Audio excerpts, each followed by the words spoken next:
Hello and welcome to the Fish Nerds, the show about fish, fishing, and eating fish. I'm Clay Groves, Chief Executive Fish Nerd, licensed fishing guide, and your very best friend.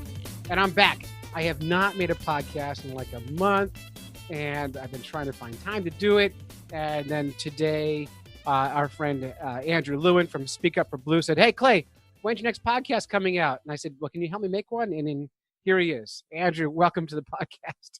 Thanks, man. I'm happy to be back. This is awesome. I'm glad you said, "Hey, would you come on and help me do this podcast?" I'm down for that all the time. I love talking to the fish nerds. It's so much fun, and I've been gone because I'm in my summer schedule, and my summer schedule means make a podcast whenever you have time. As everyone knows, I don't make a podcast for a living. I'm not a rich podcaster like Andrew. I am a poor podcaster. Runs a small business, has kids in the summertime, and I work at a camp, and I'm just so busy. But God, I missed making this show, and so I'm actually making this show tonight, and I'm excited about it, and I'm glad to be back. I got about 50 emails, Andrew, from listeners saying, "Where the hell are the fish nerds? We need our fish nerds on our iPhones or on our Androids or whatever." And that's a lot of emails, and every single one, I'm like, "Stay with me."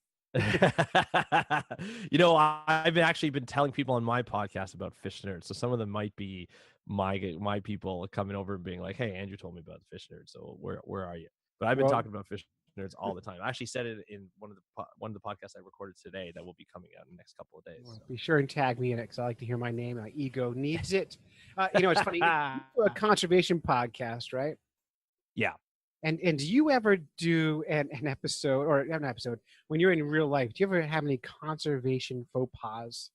Do you ever do something that's not conservative enough in that area, and then you tell people about it, and then some other conservationist is like, "Holy cow! I can't believe you just did that." Oh yeah.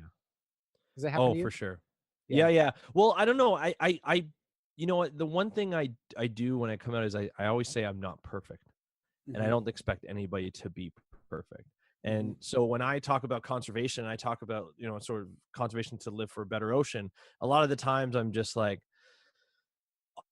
there are times where I'm super strict about certain things, like plastic bags. I will not take a plastic bag from a grocery store or from a convenience store. I've to a fault where I've forgotten reusable bags, and I've actually taken, have you ever seen that meme with the chimpanzee taking out all the oranges? And he's running, he's got some on his feet, in his feet. And he's like, and a lot of times that's me taking groceries out of the grocery store. Sometimes I've got it all over the place. And of course I refuse to take a bag. And I just make things difficult for myself, and I pack it all individually. And then when I bring it home, my wife's like, "Are you crazy? Like, why didn't you bring a reusable bag?" I'm like, "I forgot them," and all that kind of stuff. Anyway, so there's some things I do to a fault, but then there's other things I do. Like I'll go to a restaurant and order a drink, and then I forget to ask for no straw. And then lo and behold, the straw comes in front of me. And it's just, and then you look, you're like, "Oh Christ, if somebody had seen me now." And then I'll admit it on the podcast and be like, happens to me all the time. And because it happens to a lot of people, and I don't want people to feel guilty for it happening, because it's not really their fault. It happens. It's part of culture. It's part of things. It happened to me the other day. I was in the coast of Maine, and I was eating some fried seafood, which, by the way, at these restaurants now, they're serving paper straws at their fried seafood. I don't like the paper straws, but I like the effort. Yeah, I don't care. I have a metal straw with my metal cup I always use, but I was happy to see not the plastic. Yeah. Which is great. And I look in the water, and there were ducks, and there were striped bass. Right. Nice. And I turned my iPhone on, and my daughter started throwing French fries in the water, and the striped bass French fries. And so I'm like, "Wow, this is crazy!" I put it up online, and Rhett Talbot from Beyond Data podcast is like, "Holy hell, I can't believe you're feeding fish French fries. God damn it, don't do that." And I'm like, "Oh man, what a killjoy." Like, oh yeah. He's right. Yeah. But come on. Like, yeah. He's not there with no, it's true. And it's true. And sometimes you can't control it, because sometimes people already do it and stuff. And there are times where I tell my kids not to do something. And then I look over at somebody else doing it, and it's like, "Don't feed the ducks like bread." And then I look over, and there's this older person and feeding the ducks bread. And the kids are like, well, he got to do it or she got to do it. Right. Or they And go I and turn to my tell kid. my daddy says you're a jerk. Oh, Yeah. yeah. They're very, kids are almost cruel about it, where they'll Oh. like judge you if you do something wrong. Oh, It doesn't matter who you are. They don't care. They're just like, kids no, are that's awful, not right for them. awful people. So, all right, let's run down the show. This small talk, come on. I just miss this so much. All right, so anyway, so tonight on the podcast, we got a lot going on. Rich Collins, our fly fishing correspondent, is back with a vengeance. He went urban fly fishing for carp, which is a thing, I guess. You can go fly fishing for carp. He went into Lowell, Massachusetts, and fished for Catch carp. them all. Yeah, with brackishflies.com. So he's going to check that out. I'm back. Nice. I worked at a summer camp. I might talk a little bit about that. We'll see. I'm not excited about talking about that, but I have a couple of little stories. Of course, we're going to have some news tonight. Doc Martin is with us. She's got a little fake fish in the news. And I want to announce a new segment for this show. And I've been listening to a lot of like advice and relationship podcasts, like Savage Lovecast is amazing. I listen to that podcast. I've been binging on it, which is all like I have no idea about the lives people live. Like I'm so vanilla, but I'm fascinated. So I thought, man, you know what the fish nerds need is I need to do relationship advice for people. So we have a new segment on the podcast called "Fishing Ruined My Life." So what I want people to do is call into the show, which is 607-378-FISH, and say, "Hey, fish nerds, fishing ruined my life," and then ask me a relationship question, and I will tell you how fish can solve all your life problems. I love that. So, yeah. So if you got like let's say, your wife has a honey-do list for you that's too long. Yeah. Which I hate. I hate always. lists. They're always too long. I hate. Let's be honest. I would never give a list to anybody in my house, but I get them. I get them. I hate them. I hate them. Yeah. And I try not to. I do the list, but I hate them. And so like, what if that's your question? And so I can tell you, I can take fishing and tie it to that problem and help you save yourself. And so anyway, the segment's called "Fishing Ruined My Life."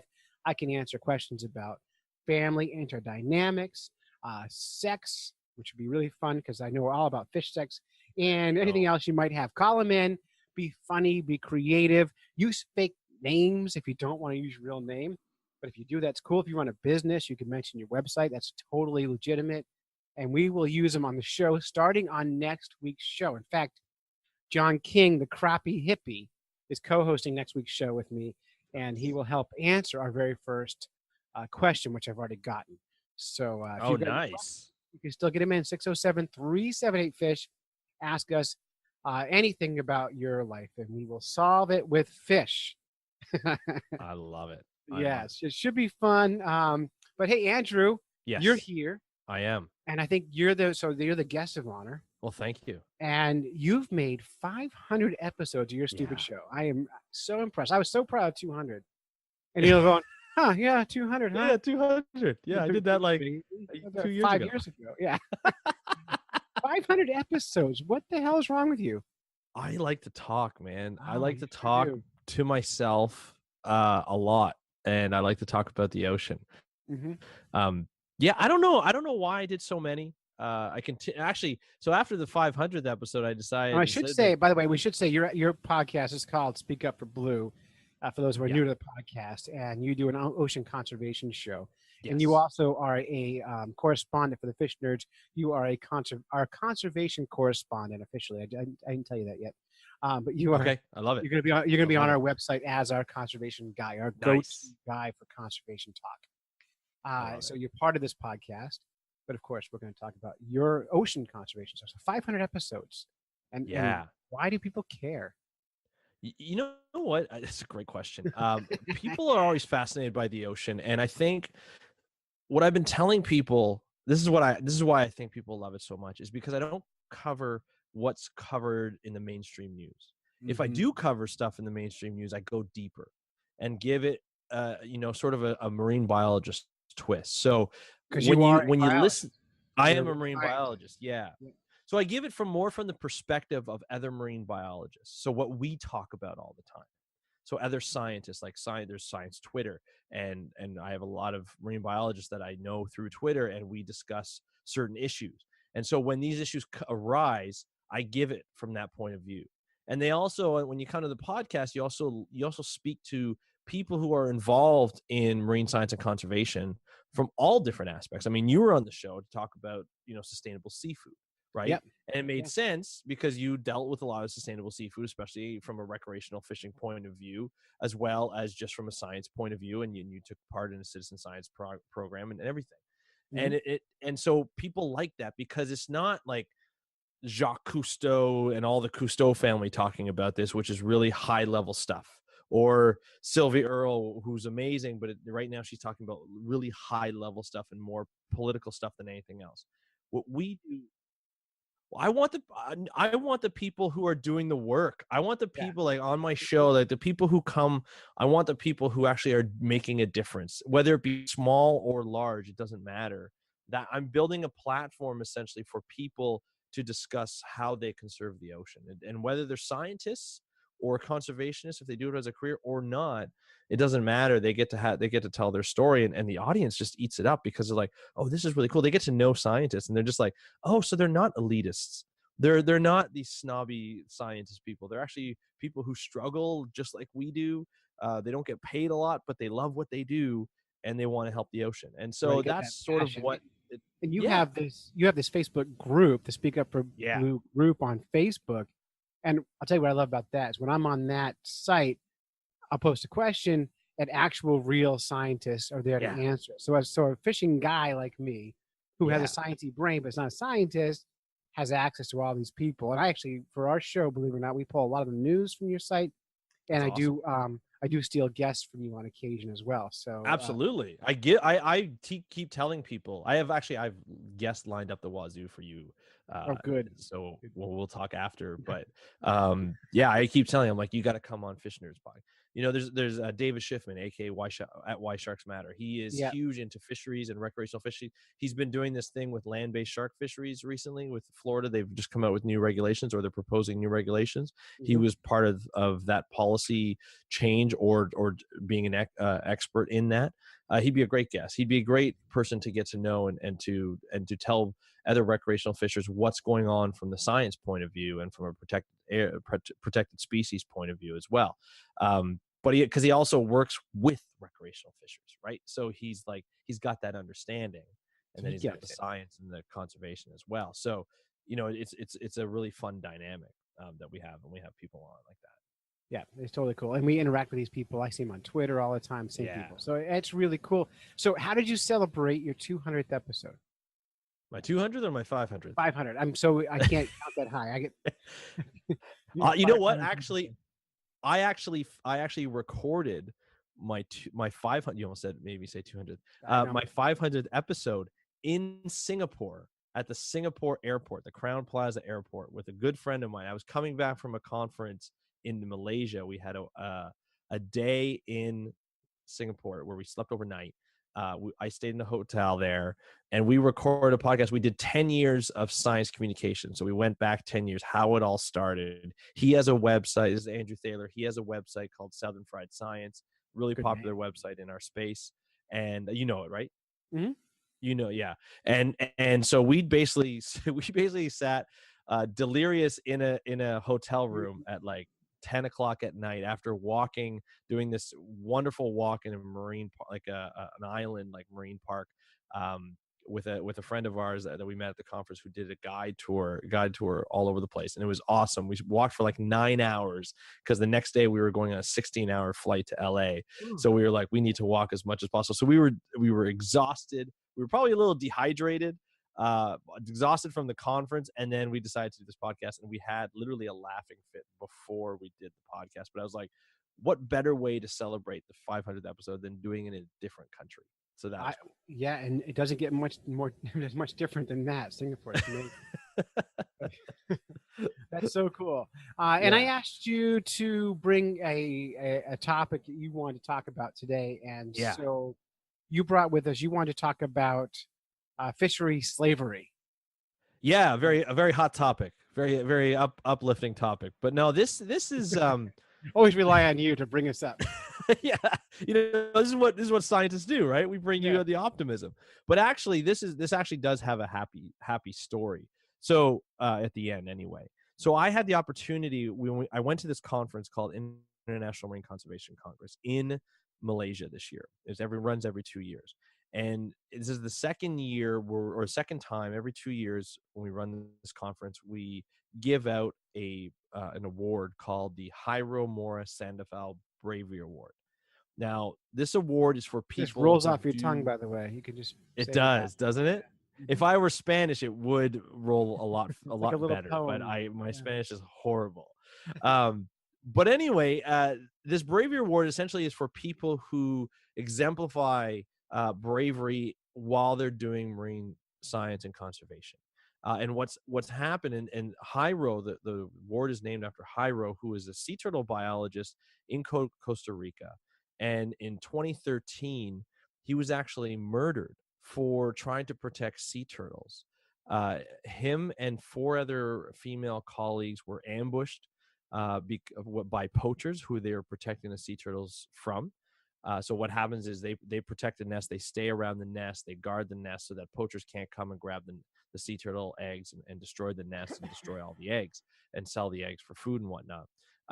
Because we all know sea turtles are endangered, so we have to protect them. So And these the eggs guys, are were delicious. protecting them, and this happens all over the world, right? This happens all over Costa Rica, all over Central America, all over the world, protecting sea By the turtle way, nests. it almost always happens because some guy thinks it's going to make his penis harder. Like all Yeah, the it's really weird. species, like, well, I have to Yeah. kill rhinos because my penis. Yes. I have to kill elephants because my penis. Yeah. I've Yeah. got to It club is. seals because my penis. It's like It's almost always so the case. It's it's so weird insanity. Yeah. why a lot of these things get happen, especially when you're talking One about answer. like the big animals. Yeah. Yeah. There's always one But answer. anyway, so this guy gets ambushed. Him and his four female colleagues get ambushed at night. In I think it was March 31st or May 31st, at 2013. He gets brutally murdered. I'm not going to go through the details because they're awful. The women are You could do a whole like true crime podcast, like absolutely. crime Well, style. this is quite the story because after the incident, so the women were sexually assaulted, they were beaten up badly. They survived, thank God. But of course, obviously, what they went through, who knows how they're getting along now. Um, the whole sea turtle community and the conservation community sort of went in an uproar, like how can this happen? And then more research was done, and by this organization, it's like a separate conservation organization that looks after the welfare of conservationists all over the world. And they determined from 2004 to 2014, over 1,000 conservationists were killed doing conservation work, and this is all over the world. So this is like, and even just like in May, 5 rangers in Africa were killed for protecting rhinos. Right, so like this happens all the time, and obviously this can't happen. Like this is like one is too many. 1,000 is disgusting, It's and insane. so it is insane, and people are go through this all the time. And so we started talking to the people who started to go through this, and we said, what could be like the thing that we could do? And so Society of Conservation Biology came up with an award called the Jairo Award, and it's a bravery award. And what it does is it gives $1,000 to the awardee, and it gives them name recognition. And so the $1,000, you're probably thinking, well, that's not very much. They can't really do a lot with it. And it's true. They can't really do a lot with it, although these conservationists don't usually have a lot of money to do their work. So it goes towards their work. But the real value is the name recognition. So the fact that we are saying, look, this person is doing this great work, it gets around the conservation community. It pulls their reputation up, and it gets them recognized so people know who they are. Otherwise, they don't know who they are. And that does one of two things. One, it gives them more accolades. And then the other, it actually protects them. So for instance, there's this woman in Argentina who, a biologist, was trying to protect orcas from being captured and sold to like places like SeaWorld and whatnot. And it was run by the mob. And the mob found out that she was preventing this from happening. So they put a hit out on her. And Jesus. so she found out about that. She went to all the papers in Argentina that she could find, and she got her name out in all the papers. And because she was recognized, they realized that now that people know who she is, if she disappears, that's going to be a big thing, and we don't want that attention. Right, because So she she just she basically saved her announced own life. publicly, the mob is after me. Here's my name and face. If I disappear, that's who got me. Basically, in a way, For their yeah. power. Yeah, so that's what how scary it can be. And so anyway, so we got to present. So the inaugural award back in 2016 went to Hyro's mother and her family, who are starting an organization to continue Hyro's legacy, which thought that was the perfect inaugural award. But then this year we gave the award to a woman named Fatima. I would say her last name, but unfortunately I would butcher it, so I'm not going to say it. But I'll put it. I can send you the link if you want to put Yeah, it that'd in the be show great. notes. Yeah. But this woman Fatima is from Thailand, and her organization, her husband and her team essentially focus on saving people from the fisheries slave industry.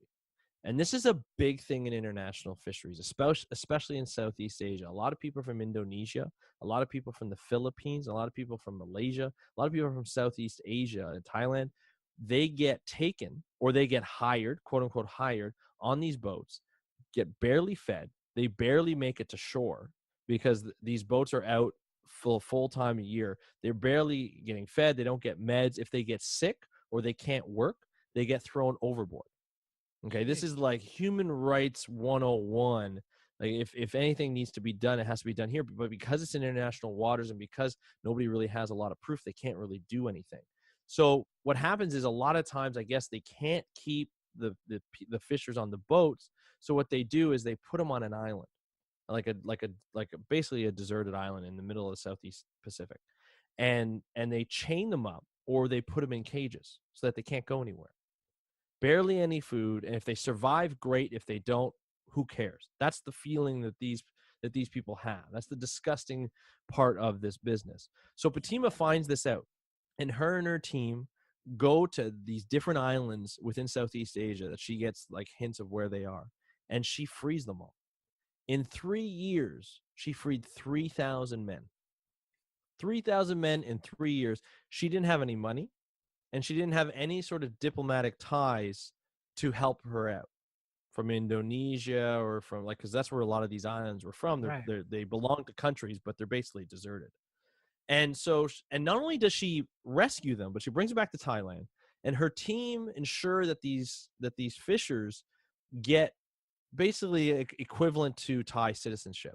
And because they get equivalent to Thai citizenship, they get access to minimum pay, they get access to medical benefits, and they get access to child benefits, so that when they bring over their family can survive properly. So that's what this woman does. So this award, obviously deservingly so, went to Right. her. So I had the great opportunity to present the award to her. She got a standing ovation at the conference. She got to do a speech.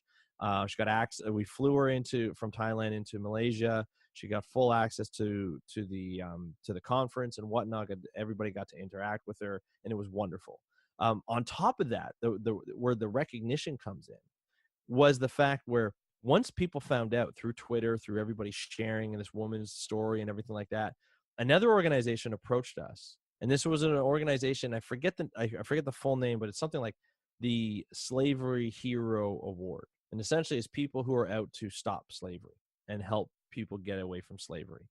They found out about her story, and they said she'd be a perfect candidate for the award. So we put in a nomination for her just last week, and hopefully she'll get the award. So, and then from that as well, she's going to be a speaker at the ICCB, the International Conservation Congress of Biology, which is Society of Conservation Biology's huge organization, a huge conference of 2,000 people. She's going to be probably one of the plenary speakers because somebody and part of the organizing committee was there in attendance and said you would be perfect for that. So opportunities keep arising once once Fatima got the recognition that she deserves. Well, So these stories are so important to tell. Now, did you have her on your show?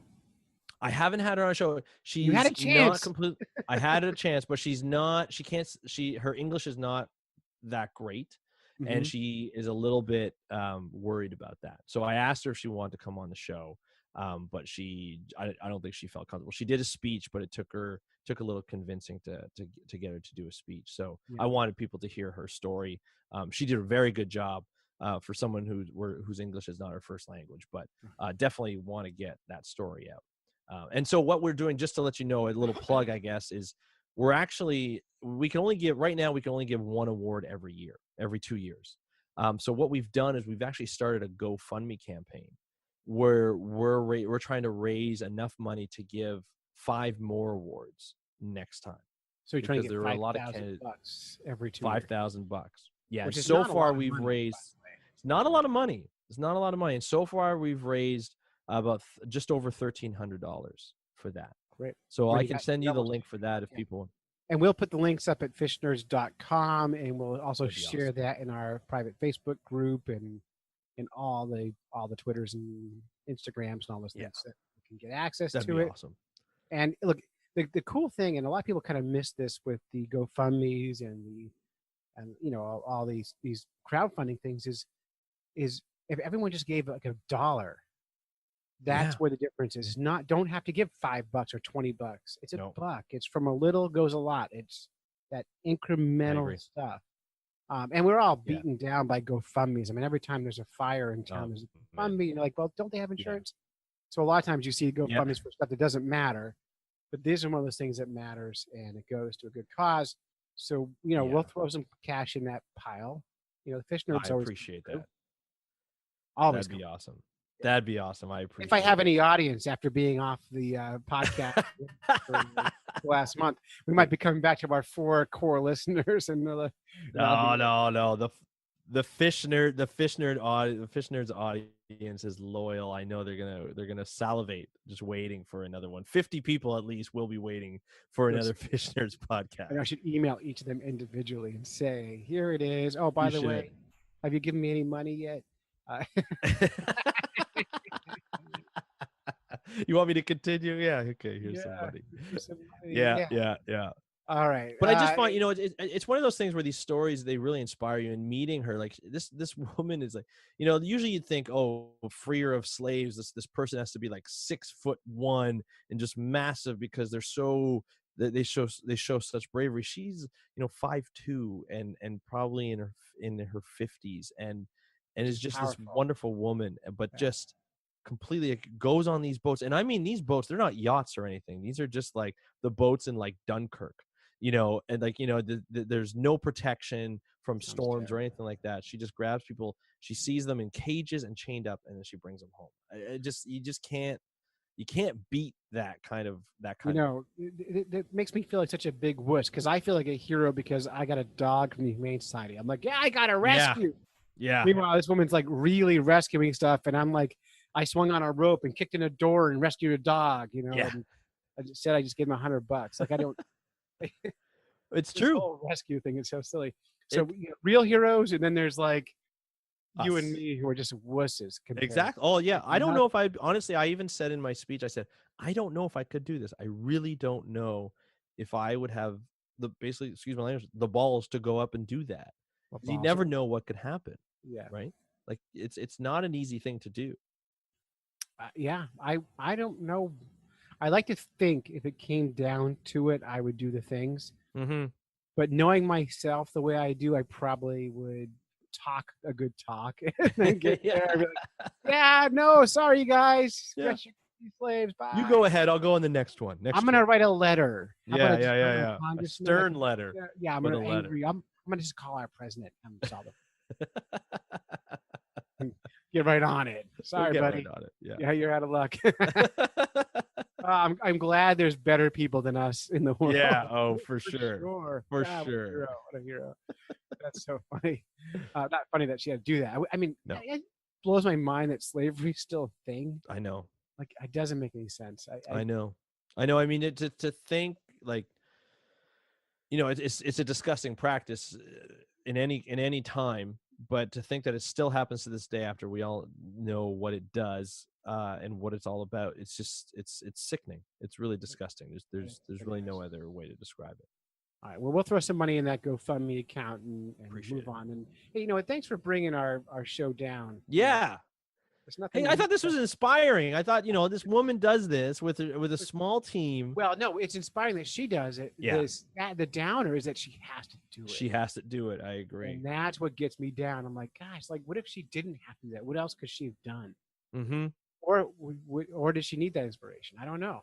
Yeah. Well, we're gonna be coming out with more, like, from Speak Up for Blue, with more information on that, because there's got to be a way that, from a consumer standpoint, that we can help stop fish slavery, right? There's got to be something. So I'm going to be looking at links to find out, if there's certain species that we can avoid and that kind of stuff, to get right down to it. So I'm going to be looking into it more to move on. Well, so I am against slavery entirely. I get behind Obviously. that. How do you feel about like helper monkeys? Which I don't know, man. I don't trust monkeys. I don't trust monkeys. When I was in Singapore, we went on that hike. Story. Yeah, you knew there was gonna be a story. It has to be. We went on this hike, and the guide was like, "Don't bring any plastic bags or water bottles because the monkeys are gonna steal them, because they've been conditioned to be like, in the plastic bags there's gonna be food, and they run a con. So what they'll do is there'll be a bunch of them, and they'll run all over the place, like cross in front of you, all around you. They'll jump on your shoulder. They do all this kind of stuff to distract you. And then one monkey will come. It's a macaque, and they'll just come and they'll just like rip it out of your hand. And you see like people having tug of wars with these monkeys, and you're just like, just give it to the monkey, damn it! He's gonna kill you. Like, these monkeys are strong. Yeah, they will eat your face. Like, the cuter the animal, the more dangerous. That's always been my Yeah. where I come down on it. Holy smokes! I knew you'd have a monkey story. I told you, man. I have a wild boar story too, because we saw wild boars during that time too, at the same time as the monkeys. I'm like, if I see a monkey riding a wild boar, I'm out. Like, that's crazy. No, I'm in. I can go there. That levels it up. Who needs the circus when you got monkeys riding? We'll have to let that go there, and maybe someday we'll get the wild boar stories. Yes. All right, moving on. We got a call from the Crappy Hippie, who I mentioned is going to be on the show next week. Yes. To help us celebrate our 200th episode. People called in and left their jokes, and we were happy to have him, but he called it in, so I'm going to play it, even though it's 3 episodes late. Come on, try to keep up, man. Hey, I'm in. Hello, Fish Nerd Nation. This is Crappie Hippie, your tree-hugging redneck from eastern Kansas, and I got a joke for y'all in honor of my 35th wedding anniversary. Now, I fish with this young fella named Nick, and I hate to say it, but I out-fish him pretty bad an awful lot of the time. And one day he says to me, Crappie Hippie, you're always out fishing me. What is your secret? And I says, well, Nick, it's actually quite simple. If I wake up in the morning and my wife is sleeping on her right side, then I fish with my spinning rod in my right hand over the right side of the boat. And if I wake up in the morning to go fishing and my wife is sleeping on her left side, then I fish with my casting rod in my left hand over the left side of the boat. And then he says to me, well, what if she's sleeping on her back? And then I says, well, then I don't go fishing, son. Man, you've got a lot to learn. Thank you very much, Fish Nerd Nation. Thank you, Clay Grove. Congrats on 200 episodes. Looking forward to the next 200. This has been Crappie Hippie, Tight Lines and Valentines. Peace out. While we're celebrating, we've got a bunch of new Apple podcast reviews, and once in a while I take a few minutes to just read some of the reviews out. And if you haven't already given us a rating on wherever you get your podcasts, whether it's I guess Google's doing podcasts now finally, and Stitcher and Spotify and all those places, you can leave a review. Even Facebook, you can leave a review. And it means a lot, because when people are searching for podcasts, a good review helps them decide. So Lord Jeffrey wrote in, fantastic, fishy fun for real, fart. So I appreciate that. If you love fishing and are nerdy about it, then you'll love this. I fish bass, crappie, and even catfish in Texas. Most of the time, I have no idea what these northerns are talking about, but they make it interesting and fun. Love fish news. I'm kind of crushing on Doc Martin. Everyone is. And so much more for her. Please keep up the great work.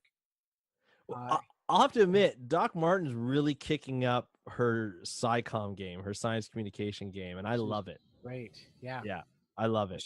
She does a whole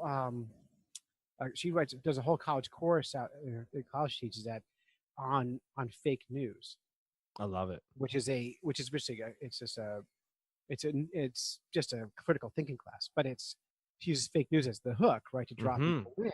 And she's flying people from our podcast out to Kansas because she got a grant to speak in her classroom. So so Rhett cool. Talbot's going to go fly out there. Nice. I'm going to fly out there. And our friends from the Twisted 10 are flying out there. The Twisted 10 podcast guys are flying out there to speak in her classroom about fake news. That is so cool. Are you going to talk about flat earthers? We always do. It's important because they're the epitome of fake news. They'll take the most obvious fake thing and sell it to you as real. And For sure. so there's no difference between a flat earther and an anti-vaxxer and a Climate person who change doesn't denier. believe in climate change. They're the same brain set. They ignore fact. It disregards what they want to believe or they want to be true. Yes. And they're all the same person. Yeah. You know, the gluten-free crowds are flat earthers. So they're all the same. I'm telling you, like if there's a few real gluten-free people, but the vast majority of them are Yes. flat earthers. Like the people who have celiac, they right? have The to be 0.001% or something ridiculously small. Yeah. Not enough to have gluten-free products on shelves in stores. No, I agree. I do know a lot of people though who do get it, like who do eat gluten, and then they're like they keel over because they're in such pain. I've seen that, and that sucks. So it's nice to have food like that. But for the people who think that they're celiac, or they're not celiac, but they think that they're allergic to gluten because it makes them feel bloated and not feel well and tired. That's because you just ate 4 slices of pizza. Right. It's the other stuff. Like, sure, gluten may make you feel tired, but it's also the stuff you ate because you just ate like a ton of bread, or you just ate like 7 pieces of French toast, and you're going to be tired because you've eaten so much. Yeah. So you can send your hate mail to Andrew at speakupforblue.com. Another rating. Love the fish nerds from Cat is Fishing. 5 stars. Just started listening to you guys, and I am just loving it.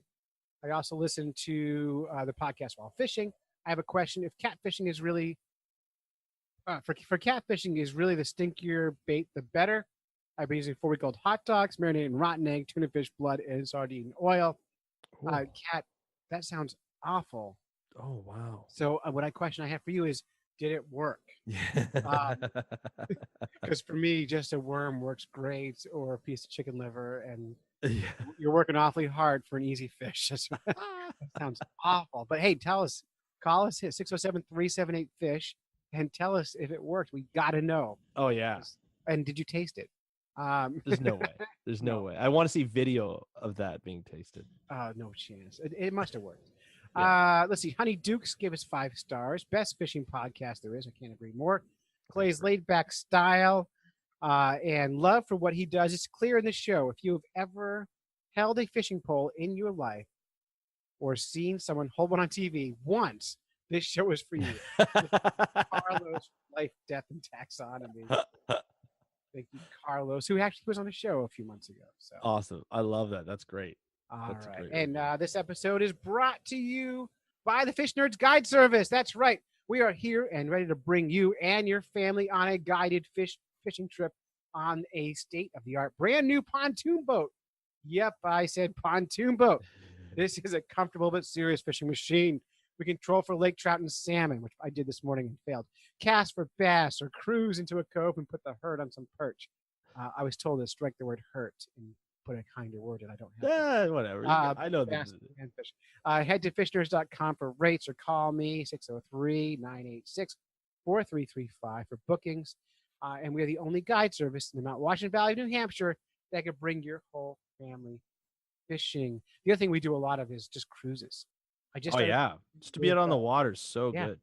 Yeah. I just put a partnership together with Tin Mountain Conservation Center, and we do every Thursday night a cruise on Silver Lake, Sucket Silver Lake, a nature cruise. That's awesome. So they do the talk about conservation and nature. I cruise, and they get almost half of the profits right back to them. So it's that's really awesome. I'm doing it for gas money, basically. Yeah. For what, $25 a person. It's a 90-minute cruise on one of the prettiest glacial lakes in the state of New Hampshire. So Check it out at fishnerds.com. Also, this episode is brought to you by Thirst Productions. Our friend Rich is a one-man digital media agency catering to small businesses by helping them improve their online presence. And he's actually very generous with his time. He does websites, search engine optimization, SEO, social media to targeted advertisers, website analytics, and website maintenance. Rich will help your business speak to customers more efficiently. Thirst Productions also gives back to cold water fishery conservation projects by working with nonprofits at deeply reduced rates to help them better share their message. So if your small business needs a digital makeover, or if you're a nonprofit needs new online presence, call Rich or get in touch with him at thirstproductions.com. And on a personal note, Rich is working on the Fish Nerds new website. It's not launched yet, but it's coming soon, and it should be really great. I've seen a few previews. It's cleaner, sleeker, prettier, and all the things. So is that possible? Is that actually possible? I love your website. My website is it's what did he tell me? He told me it was like 33 pages and like 3,000 images and stories. He called it like website sprawl. Google hates you. Google hates you because I own the Fish Nerds internet. I take it over, so I don't know. I just keep posting stuff. Yeah, that's what you got to do. You got to post. But when you have someone like Rich on your team, you don't have to be the guru. You know what I mean? It's like, you know this, when you make a podcast, like you have to you got to be an engineer, you got to be a producer, you got to be a writer, you got to be a website developer. All these things outside your skill set. Rich can be that skill for you, and he does a good job. And somehow makes a living at it, which I think is even more remarkable. And he has time to fish. And he has time to be part of our podcast. He is our fly fishing correspondent, and he just came back from a fly fishing excursion for carp in the city. And so why not play his story right now?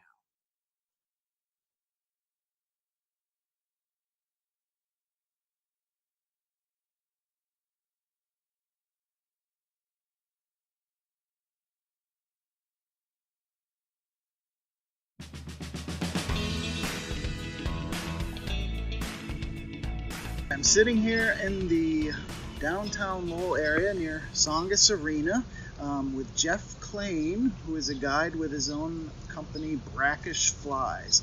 Hi Jeff, how you doing? Doing well, Rich. Thanks very much for having me on today. So let's talk real quick about urban fishing in Lowell. Fishing in Lowell is a unique opportunity for anyone. My service is really just fly fishing, catch and release. In Lowell, we have the unique opportunity to be fishing for warm water species, small and largemouth, crappie, sunfish, as well as carp on the fly, and all catch and release, all from shore, so no waders or boots required. Because we're walking the streets, you just get to wear comfy clothes, bring a brimmed hat, polarized shades, and when we get tired, we can stop, grab a bite, or grab a drink somewhere, and then just keep on fishing. So Jeff Donaldson had some questions about carp fishing in particular, which is our primary quarry here. There's lots of smallmouth, largemouth, pumpkin seed, bluegill, a little bit of everything, but carp is what we're after, and we've seen probably 20 carp. I haven't had any luck catching them. They're kind of just ignoring everything we do.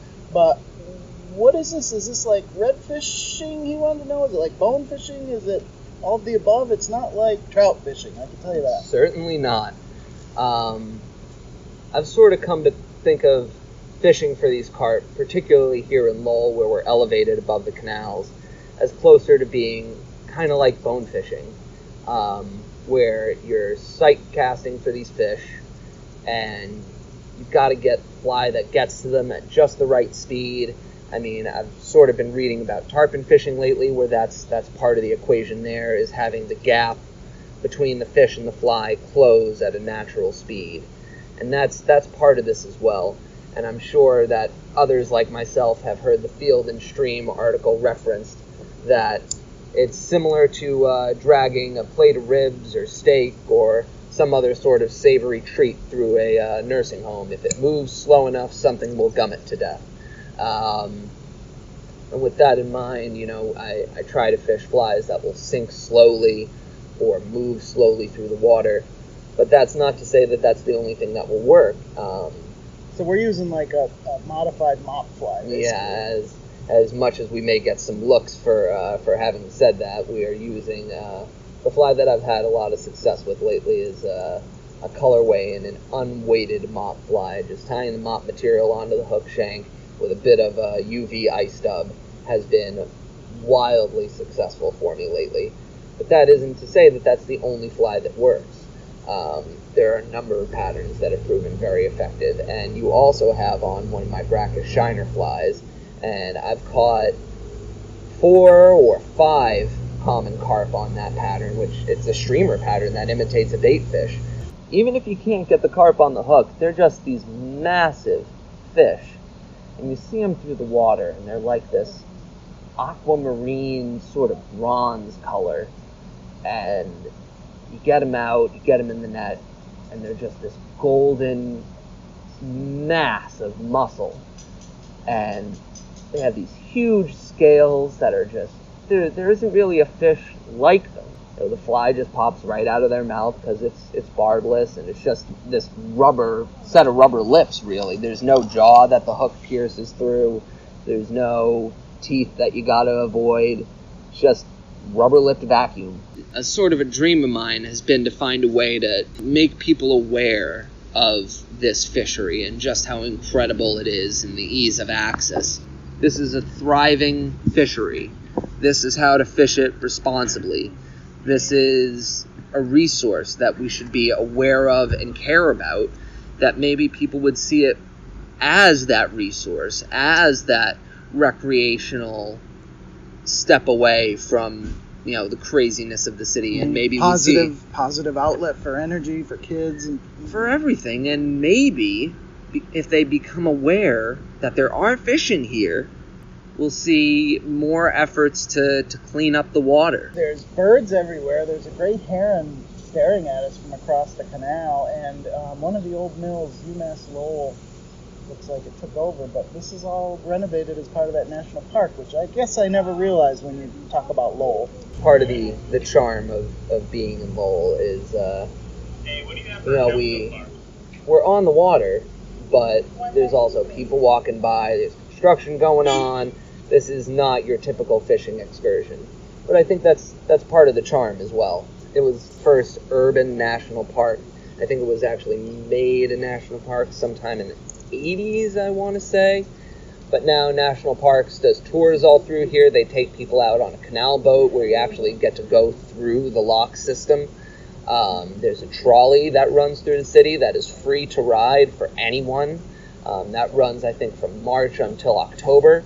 I have yet to bring a fly rod and a client on there yet, and I think we'd get some even more interesting looks than we do walking around with our 9-foot rods on the street. Which has been interesting. People look and they don't quite know, and I don't think a lot of people know what these fly rod rigs are. We got a big net. Like, that net is what, 18, 25 inches? Yeah, across, yeah, something like, or, all around. Big ass net. But rubber basket, we want to make sure that we're treating these fish nice when we're landing them. Yeah, and that's the other thing, is catch and release by, sportsman code, but it's also catch and release because you don't want to eat these fish. No. Because you don't know what's on the bottom. I mean, as we walk the canals, if you look down in the water, I have no doubt that clients will see traffic cones, hubcaps, bicycles, computer printers, every manner of thing. And even though there's the Lowell Canal cleaners that I believe come in once a year and do a cleanup effort where they drain sections of the canal systemically and try and clean out some of those bites and traffic cones and things, there's just so much waste from the factories over the decades and centuries. It's a wild place. Now, define or describe the perfect carp scenario. You're out here, you got your rods, you just talk through what you want to happen, from spotting and sighting to sneaking up to actually, fishing. In an ideal world, we're out here on the canals, we've got our rods ready, we've got our flies on, and we'll see a fish feeding on the surface. We aren't catching them on the bottom, we aren't casting our flies in and just letting them sink and wait. We're sight fishing. And with that, You see a fish feeding on the surface, or you see a fish cruising but not really motoring, and you try and lead the fish. We've got long leaders, really 8 to 12 feet of 20-pound test, if not even heavier. But we don't want to go too heavy so as to spook these fish. They are a little line and hook shy, reasons we use the size 14 hooks. Yeah, no one's fishing for them. No one is out here. I mean, we haven't seen a single other person with a fishing pole. Even kids, that's what's No interesting. kids, Sunfish no everywhere. retirees, no veterans. No one is fishing these waters, and I don't understand it. So you spot the fish, you see spot them the fish. circling, and they were feeding on top on things we couldn't see. Right, or the ones that we were seeing today were feeding below the surface. They were eating something, whether it was the pollen in the water, or whether there were cottonwood seeds, because that is absolutely something that they feed on. I'll sometimes use a ladybug fly, which is, it's a simple beetle. You just use red foam instead of black. But they're not vegetarian, even though that's what I'm... Grass carp are vegetarian, but they'll also eat terrestrials. I really think that these fish are opportunistic. And if they find something, whatever it is, if it moves the right way, they're going to be on it. And so we've seen the fish, we've decided that that's the one that we're going to target.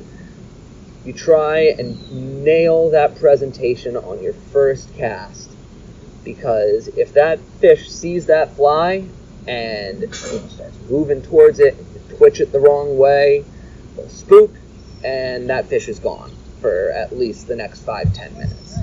But if you get it right, the fish will just come over and sort of slowly, not really suck in your fly, more just put its mouth around it. And when that happens, it's not a strip set, it's not a fast rod raise, it's really more of a slow and deliberate, just kind of Nip them in the lip. It kind of pulls the fly right into the corner of the mouth. We're using these curved caddis hooks, and just getting it put right there, they feel that sensation of something in their mouth, and they are by no means pleased about it. And they just run, and that run really drives the hook on in there. And we're fishing barbless, but I've rarely, if ever, had a hook pull out. I've had hooks snap, but not pull out. And I haven't had the pleasure. They just kind of didn't even pay attention to my fly today. They're not in a good mood, but I would either miss or shit my pants, because I expect it just goes from 0 to 100, because they don't like that feeling of whatever's in their mouth. To say the very least, it's really just such an incredible moment. And that's the drug of this, right? And as much as they're viewed as fake fish or trash fish, the fact of the matter is, if you were to take a 30-inch long carp and somehow rope it tail to tail with a 30-inch striped bass, I'm confident that carp would be towing that striper around for at least a few minutes. Ooh, this is a good fish nerd challenge. A tug of war between fish. Exactly. I mean, that's my theory, at least, and I have not seen anything that would be evidence to disprove that, especially up here, where I feel like these fish know they have room to run, and they do. They feel that hook in the corner of their mouth, and they are just not pleased about it in any way, shape, or form, and they just take off. Even, you got a strong 8-9 weight, they're going to pull you. They're going to put you close to, if not into, your backing. Started saying that to people. So, you want to come out for carp, right? You like seeing backing, don't you? And that has a way of rousing one's interests. So, Jeff, why Lowell? What brings you here? What got you in this fishery? You're the only one I've seen. You're the only one I've ever really heard of, except for a couple friends, Mike Crooker being one that goes out and fishes some of these strange places. But why? How? How did you get here? What brought you? So, I used to be up in Vermont. I was there for a few years after graduating college, waiting for my girlfriend to finish up at Champlain.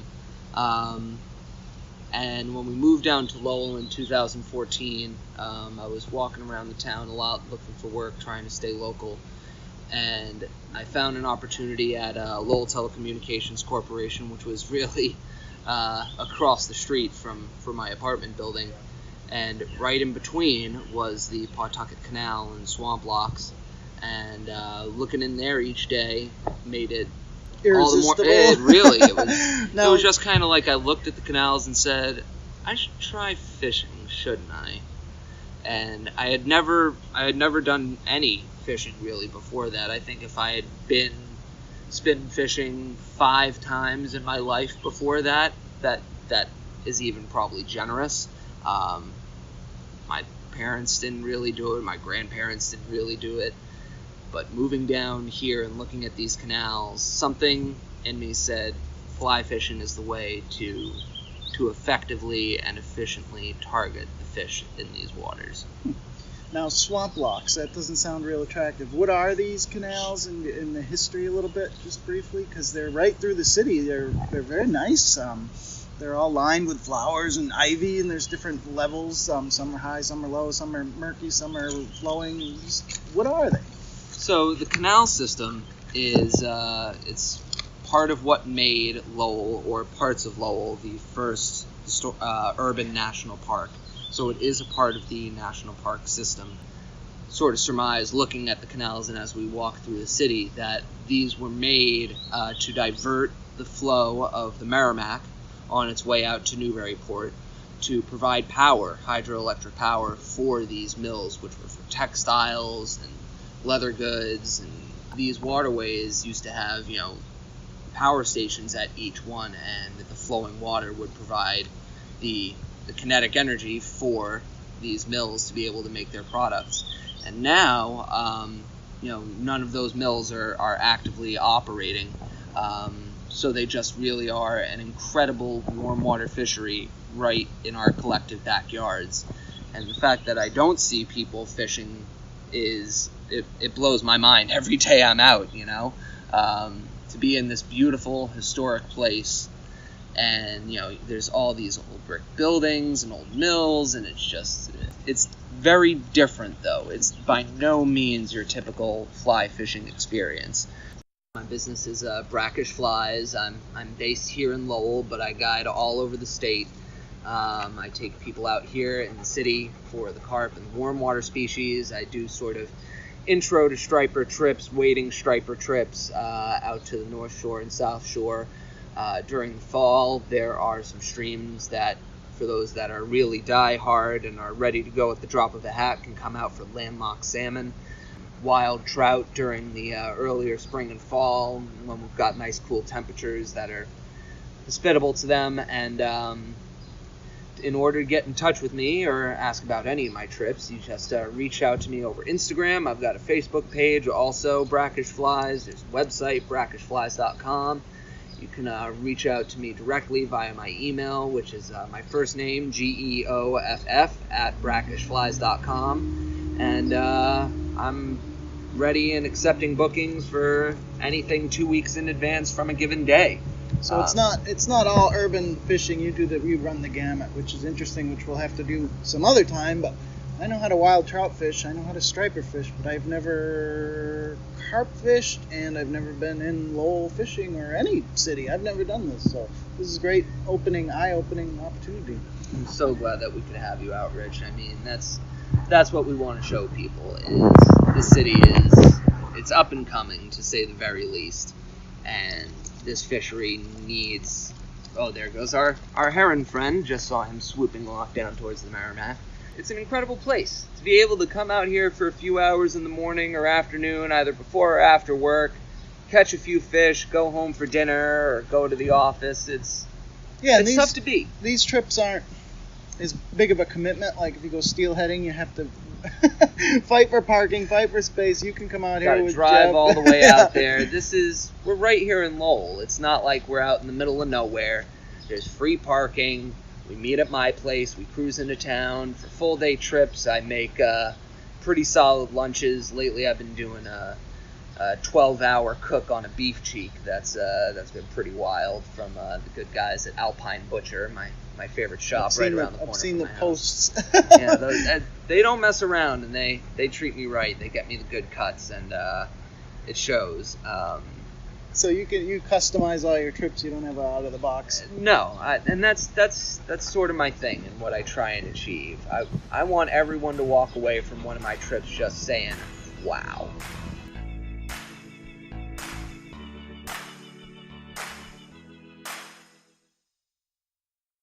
News, fish in the news. Everybody loves their fish in the news. Okay, how about some fish in the news? Love it. Let's do That's it. right. You say, I love fish in the news. I do love fish in the news. Everyone loves fish in the news. First story. First story is all about food, man. Hey, All about food. And this is from thescientist.com. The headline is Satiated Fish Swim at the Back of the Pack. I don't know what else I need to tell you. well, is that because they're bigger and they can't swim as fast? Yeah, well, it turns out this is from the McLean et al. Metabolic cost of feeding predictively after the spatial distribution of individual fish in schools is the name of the article it comes from. That's a fancy way of saying that the fish in the front eat and then float to the back because they're heavier, more dense, and can't stay up with the crowd anymore. Float to the back. It actually allows fish to rotate and allows the fish to kind of eat a little more evenly. And what they did was the scientist Kill and his colleagues recently studied schools of Eurasian minnows swimming in a tank against a current. Pieces of chow, that's a science word for food, were constantly whizzing past the fish. The team recorded how many each minnow ate and the fish's positions before and after eating. After calculating the metabolic cost of digesting each fish's meal and comparing it to the fish's position, the team observed a trend. Fish that had just gulped down a big meal moved to the back of school, even when they'd swum at the front at most other times. Eating big meals reduces the fish's ability to swim. It's a reliable experience, and if you're going to relatable experience, if you're going to run a marathon, you don't eat a pizza right before. Yeah. And that's kind of the whole thing. The observation aligns with other recent studies showing that individuals don't position themselves in a group according to some preference or their observations about where other members are. They do it just for food. A lot of people thought that fish had a pecking order. Right. So like the strongest, most aggressive fish were in the front and the weak fish were in the back. Now they're finding kind of a rotating space. Yeah. It's definitely an interesting thing. I mean, it makes sense from a physiological standpoint, where the ones that eat that just finished eating are going to go to the back of the pack. One, so they don't have to swim as fast. Two, they've had enough food, so they're going to let the rest of the school eat. I think it's pretty cool when you think of it from an animal perspective. I don't even know sometimes if humans would do that, right? If you're looking for food to survive, and you're in a pack, say of like 10 humans, and you're at the front of the pack and you eat a bunch of food, are you gonna stop at some point, and even when you're full, and then go to the back of the pack because you don't know where your other meal is going to come from, or are you gonna continue to eat because you don't know when your next meal is going to come? Yeah, it was tricky because you have to compare to humans, you'd have to like have this like consciousness to a fish, right? Yeah. And the fish don't think on that level. No, but I think And the from way a the I think scientists from a describe it, just by a pure math, they ate a lot, therefore they can't keep up anymore. But I see. I kind of disagree with that because I think fish have this altruism that that is different from other animals, because in a school they're better in a school, right? Their survival is better in a school. So if they stay in a school and they have more fish around them, they're going to survive better when predators So come. the more fish there are, the more they live. So it makes the more chance of them living, right? Well, it's interesting because the scientists say the consequences and trade-offs of group dynamics are not yet understood from this process. They're not able to kind of make any of those kind of conjectures. Like they're going to say for sure this means more fish live. Right. They're not ready to go there yet. And scientists are very funny about this. Now I have a question for you as a scientist. Mm-hmm. This is evidence to something that we already kind of inherently know. What's the value of finding more like support for stuff we already get? We already kind of inherently understand. Well, because sometimes it doesn't work for every species, right? Like it makes sense to us now, but like, oh yeah, that makes sense, but it doesn't always happen that way. And so I think when you look at a study, I mean, you prove like a hypothesis or a null hypothesis that the null hypothesis is wrong, then or is false, you falsified a hypothesis, then you can say that, hey, this is what these fish are doing for sure. We have evidence they're doing it. But a different species of fish may do something completely different. Minnows compared to like rock bass or sorry, largemouth bass may do something different. Right. We don't know. Well, you have different behavior too. You have schooling behavior versus like nomadic too. Absolutely. Yeah. So it's a very different comparison. Well, By exactly. the way, speaking of mean, I saw a bass try to eat a squirrel the other day. What? That's That's awesome. Yeah. So this kind of is unrelated, I suppose. But I'm going to tell the story anyway. So I was floating on a lake, waiting for my clients to come on the lake, and I'm just kind of sitting there, and I saw this little red squirrel, fall out of a tree into the lake, and then immediately I saw it get grabbed by a bass. Just water splashes everywhere, and then the little squirrel escaped. Wow. Now he's about 10 feet from shore, so he's making a mad swim towards shore. Again, bass slams him again. Squirrel escapes. Bass slams him again. Squirrel escapes. Bass slams him again. Squirrel escapes and makes it on the land. Wow. Like, I don't know how the bass have terrible aim. But I Yeah. was like, I need a squirrel lure. My only thought was, first of all, wow. And then this year, I've seen, for the first time in a long time, I've seen more than one squirrel and chipmunk swimming in the water. Like about 10 years ago, I saw one swimming in a lake and I rescued it. And then this year, I've seen 3 or 4 just crossing the lake, swimming across. I didn't think that was possible. It totally is a thing. Didn't think it was possible. Mind you, I never thought deer could swim, and I actually saw a deer swim across to an island. It's amazing, isn't it? Yeah. How about moose? You ever seen a moose swim? I've never seen a moose in the wild, so I have not. Really? You're in Canada. I know, in Canada. Didn't you guys invent them? Well, yeah. Well, we create them in our hockey dressing room. That's right. Well, a few years ago, Dave, my previous partner here, and I were fishing in Silver Lake in New Hampshire, and afterwards we had a camera on a tripod, and we were taking photos for the website, Right. of us. And while we were putting it away, some other guy comes running up to us and says, "Were you guys just taking pictures of that moose?" And There's a said, moose "What?" behind you. He goes, "He was in the water behind you with these giant antlers." And you guys are And so- taking selfies of each other, missing Yeah. all this. So we look at the camera, and sure enough, behind us in the water, photobombing us, is this moose swimming across the lake. That is so cool. But not good enough where we could use the photo. It's like you can It's- see it if you're looking for it, but it's Yeah. not your face. That is so funny. Yeah, so you got to pay attention. All right, You gotta next pay attention. story from fizz.org. Lovefizz.org. Do ya? Yeah. Yeah. Well, this headline from a science publication gets me a little crazy. Friendlier fish may be quicker to take the bait. Nobody's perfect in this. Yeah. I know, hear you. I know. And the words like friendlier are really attractive and make people want to read it.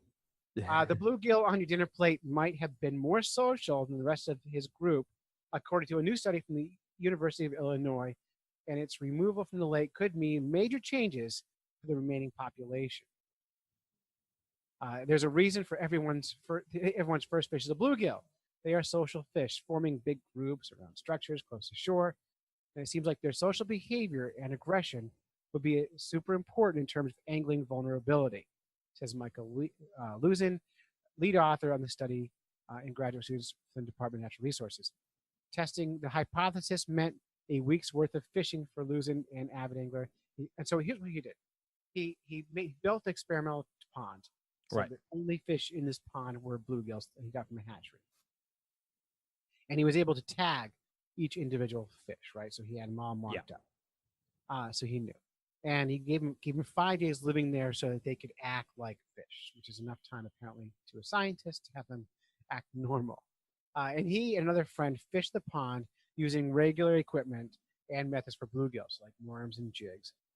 They catch fish, they check the fish's ID, and let it go. At the end of a week, they drained the pond, brought all the fish they could into the tanks in the library, so they caught all the fish Mm-hmm. that didn't die. And they had 38 fish assigned to a test group. Half of the fish have been caught at least once, while the others had never been caught. So what? 38. So half of 38 is 16, whatever that is. Half of 19 fish. 19 fish. Yeah. 19 fish had been caught before. 19 had never been caught, and they knew that because they had numbered them, right? Mhm. And now they wanted to find is there a social difference of the fish that ate the bait versus the uncaptured counterparts. Why did some fish never bite the hook? And so what they do is they split a regular fish tank in half with a glass divider. They put the test fish on one side, and then 6 random bluegills from the pond on the other. So Right. they didn't know if those random fish had been caught or not, but the of those 38, half had been caught, half hadn't. And they wanted to see how much the fish spent hanging out next to the divider, trying to associate with the other fish. So the ones near the divider would be the more social fish, and the ones who kind of pushed away were not. And they had the graduate students watching these fish. The fish that spent time near the divider, the one that wanted to be more social, happened to be the ones that got caught the most. So the conclusion was the friendlier fish, the more social fish, are the ones also more likely to bite the hook. Right. So that's the whole study. That's really all they did. Yeah, and I get that. Yeah. Because if I wouldn't call them friendlier or more social fish. I would say they're a bit more adventurous. Right. Right? They're willing to test. And in every population, you always have, you know, the individual who's willing to go above and beyond sort of the regular life, you know, to test the boundaries, to take risks. And I think in this case, these bluegills, there are individuals within that population who are willing to take risks, bite that bait that come right in front of them. Right. and see I what often happens. think that if podcasters were fish, we'd be bluegills Oh yeah, for sure. because we're always the first ones to take the bait. Oh And yeah. this is why we fail the most and why we get the most adventure and we talk to the most people is because we're always right there going, hey, hey, hey, hey, hey, what about me? Yeah. What about me? You know? For sure. I'd say we have the largest range of success, Sure. right? Yeah. Yeah, And that definitely. risk is certainly there. Oh Uh, yeah. We'll put links up to the story at fishnerds.com. But remember, be kind to fishes because then they're easier to catch. Be social, play some music, start dancing around. Yeah, exactly. You know, have a little fishy dance party. And who doesn't love a bluegill?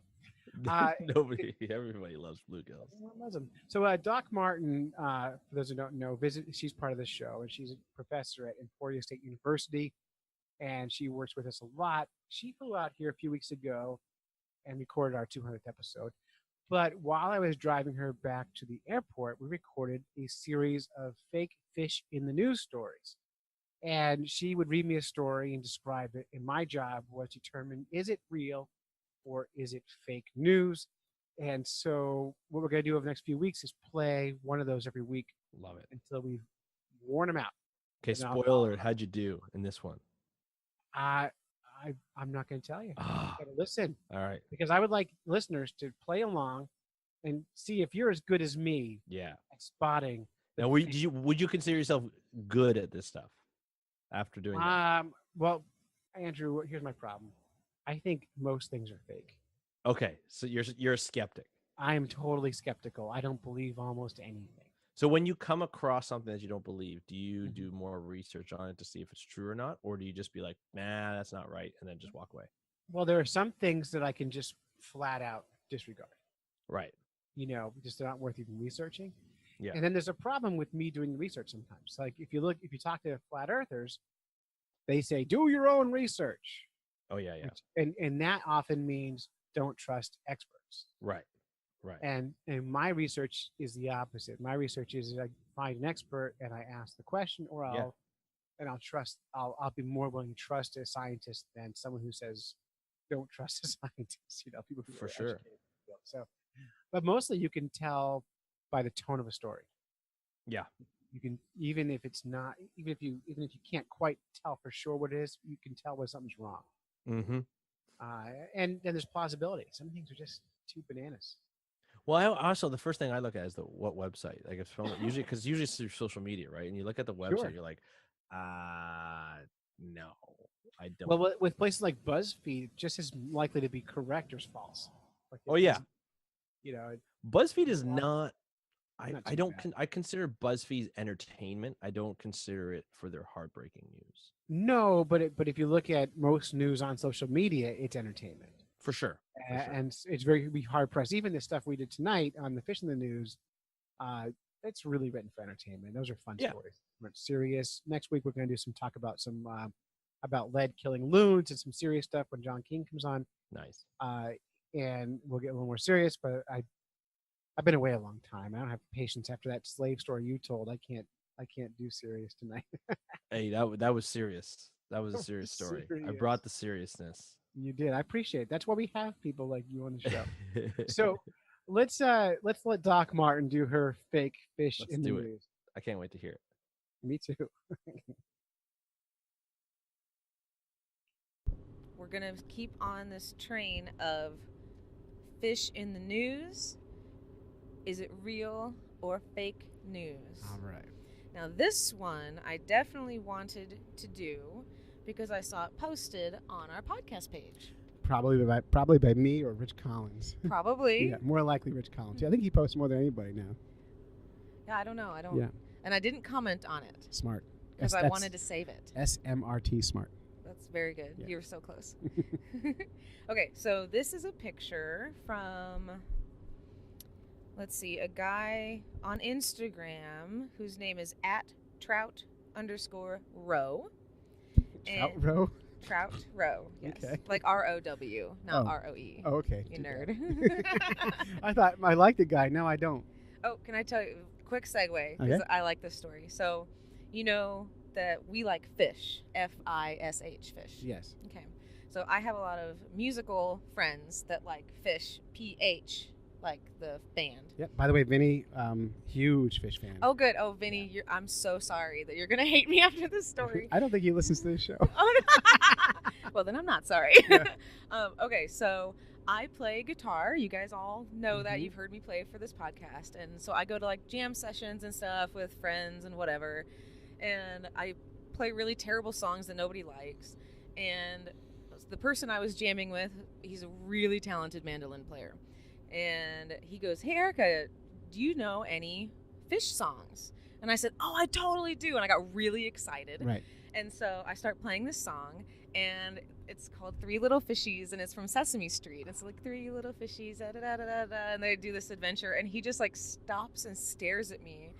And Because he didn't get the joke. well, no, because I didn't get it. I thought Oh. he meant songs about fish, and Oh, I was like, and- I got so excited. I was like, I totally know songs about fish. No one ever wants to hear them. Oh, And can you? so- By the way, can you sing a couple bars of the fishy song? Oh gosh. 'Cause I think I know this one, but Oh, I could. Let me think. I don't know how long it'll take me to think. you know what I'll do It's is something about a dam and the mommy fishes and the baby fishes go out to sea. It's adorable. you know what I'm gonna do. I'm gonna play a little piece of it right now. Perfect. Okay, we're back. Now we Okay. know what you're talking about. Yes. Thanks, Doc. And I can imagine just like he him looked at me like I was oh. the stupidest person on the planet, and he's See- like, "No, the fish, the band." oh, I think that's heroic. And I did not get it at all. No. It turns out nobody ever asks you to play songs about fish. Yeah. FISH. But there actually is a lot of them. I mean, they're Yeah. mostly country songs, but there are a surprising amount of fishing songs. Mm-hmm. Most aren't very good, No. no, but they're there. But they're fish. They're totally real songs. Right. Not the band though. So I was a lot of people hung their heads and shook them at me. It was awesome. It was a very nerdy moment because I Ah. did not just went right over my head. Embrace those moments. That's when you know you're winning. That's when you know you're like, all right, you know. I have a fish problem. Yeah. Okay, so back to the fake. You're or with your real people news. now. That's right. Yeah. You guys know. We know. We get it. Okay, so this is the @trout row, and he posted a photo of a trout Mhm. that he caught Good. in Pennsylvania. Fake. No one catches trout. No. And so he called it a blue bow. Mhm. So it's bright blue.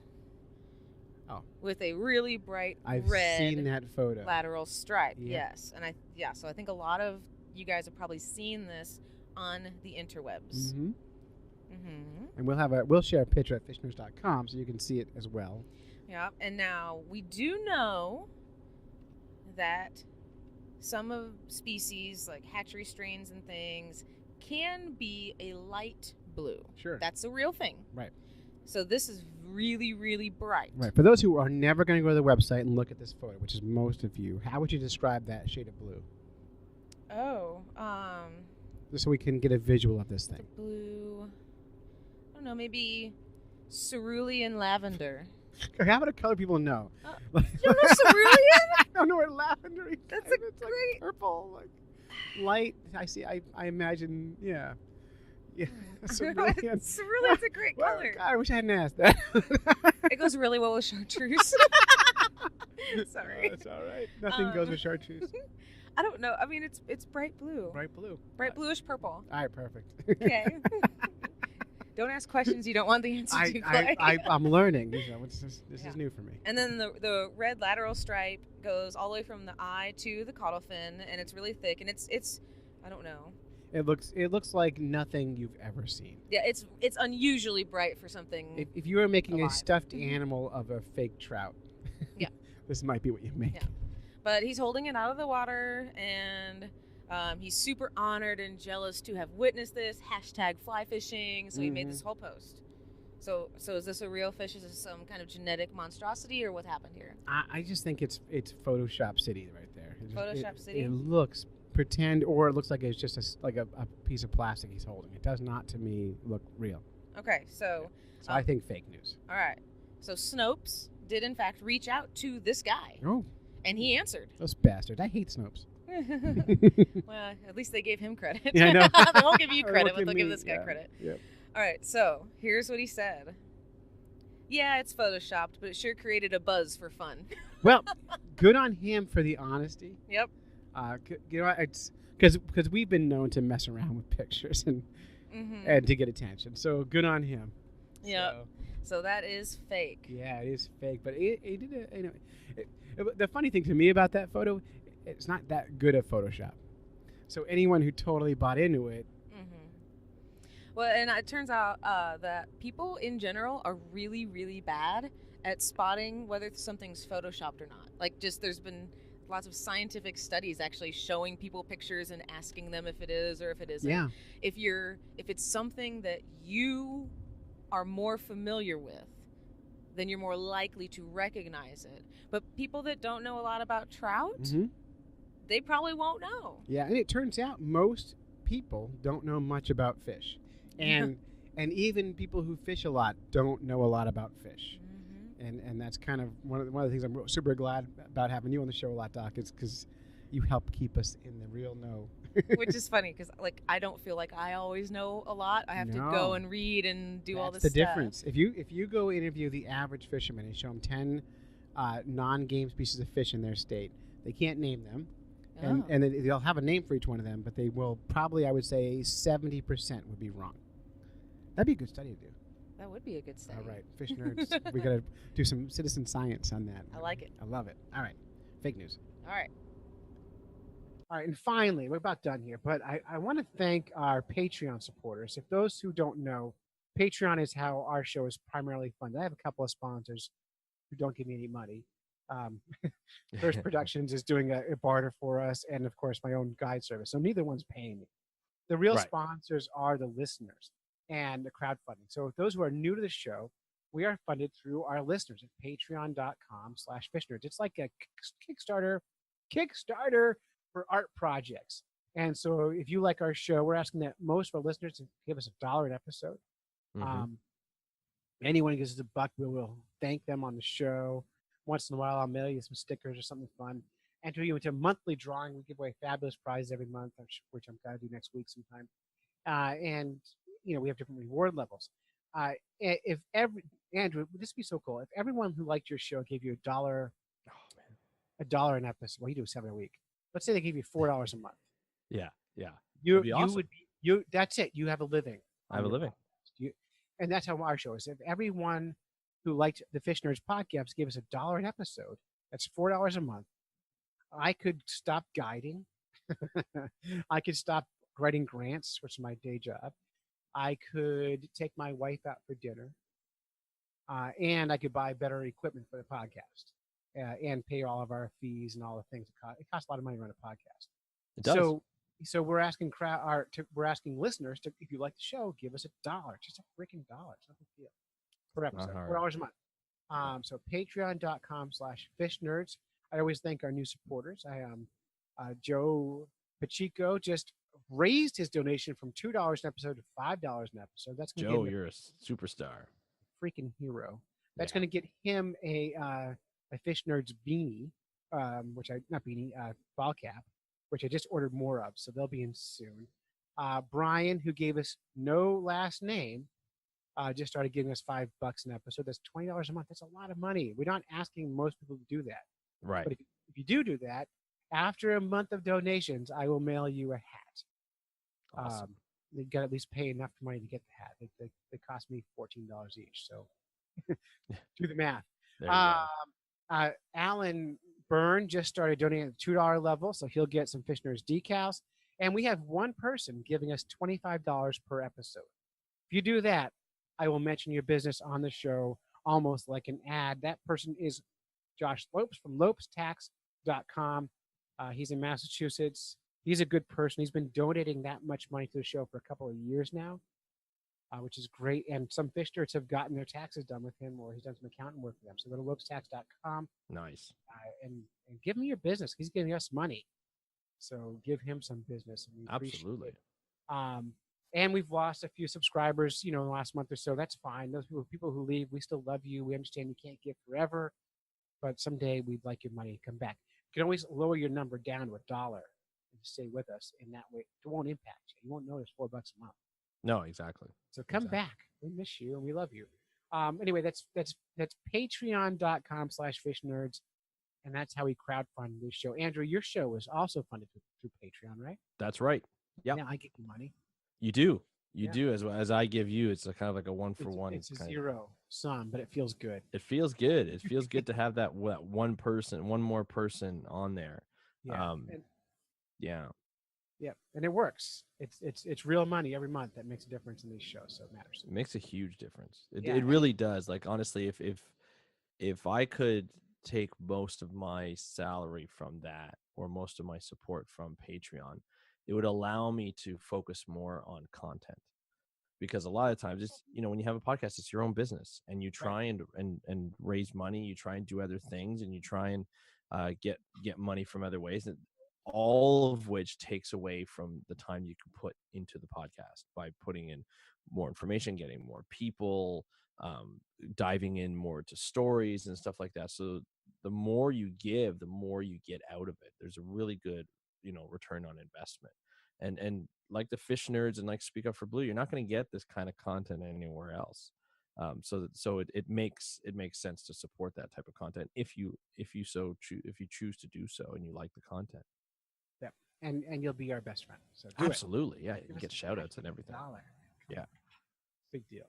All right, Andrew, we're about to wrap up. Any parting words? What's the big takeaway you want people to have today?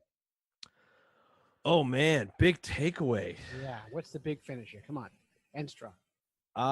You know what? Oh God, you put me on the spot. Dear God, it's late and I can't think. If there's ever been anyone you can hand a microphone to and walk away, it's you, Andrew. It's true. I could BS with the best of them. But I'm gonna say that the big takeaway is don't underplay the people you don't know who do great work. The people like Patima, the people like Hyro, who do conservation work, people who do sustainable seafood work, all the people who work behind the scenes that don't normally get the credit or don't normally get sort of the spotlight on them in mainstream media. Don't forget those people. Thank those people when you meet them. If they're marine biologists or they're recreational fishers and they do great work for that industry, thank them for doing great work because that helps. It helps a lot. And just giving them credit just kind of satisfies them in terms of the work that they're doing. They don't need money necessarily.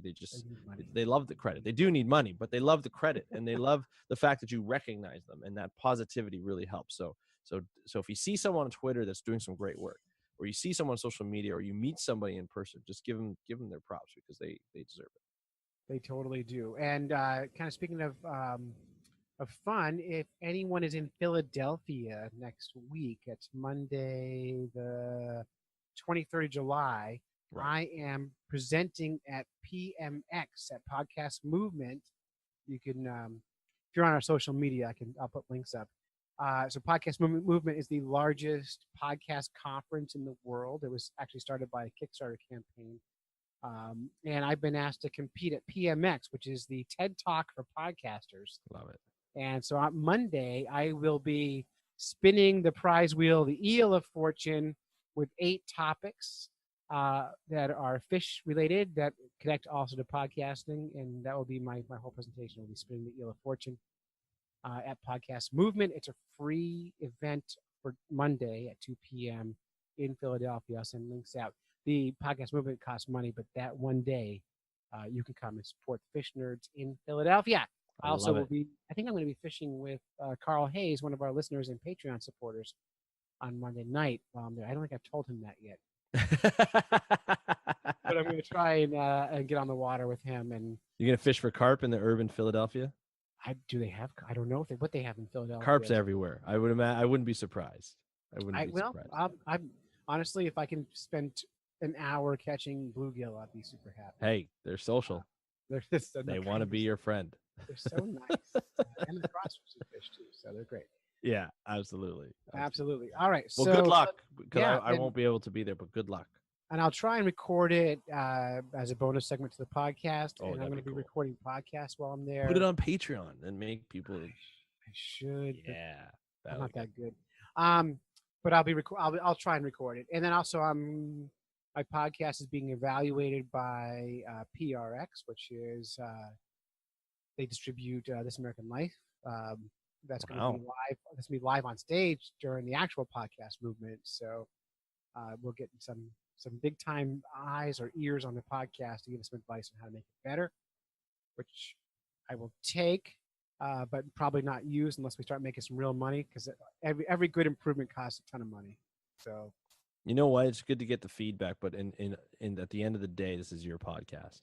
Sure. And people love you for the way you've been doing the podcast, the way you've been doing it. So, well, we're bringing on a bunch of new voices, and I'm trying to get the correspondents to contribute on a more regular basis, because I think having the different segments, different voices makes the show, I think, more robust, more diverse.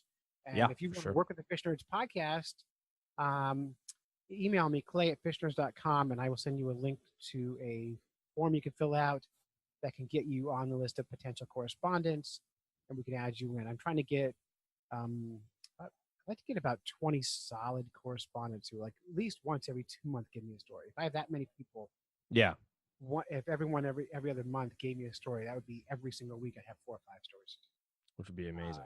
It would be great, and that's my vision for the podcast, is to have more voices. I especially need women. I need children. I need people who don't speak perfect English and don't look like me.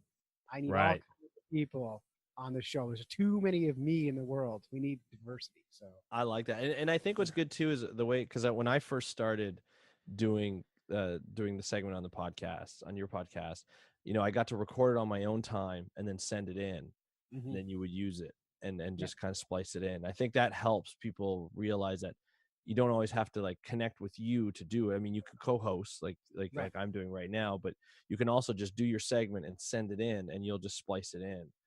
And I think that's makes it easier for everybody who's got busy schedules and stuff. Well, and for people like you, Andrew, who are good at talking alone on a mic, I don't do a solo show. I need a person to bounce off of.